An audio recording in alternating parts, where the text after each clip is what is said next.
Баршаңызға қайырлы күн, қыздар. Бүгін сіздермен үгілмелі самсаның рецептісімен бөлісетін боламын. Ол үшін бізге қаймақ қажет болады. 2 жұмыртқа, бөлме температурасындағы май және қамыр қопсытқыш.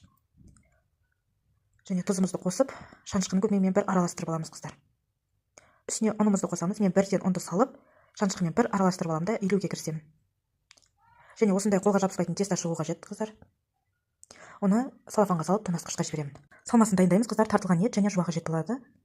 Барлығын турап, тұз бұрышымды салып, татымына қарай араластырып дайындап қоямын. Одан кейін тестамды алып, осылай бірнеше бөліктерге бөліп, жаюға кірісемін, қыздар. Сіздер өз қалауларыңыз бойынша түйсеңіздер болады.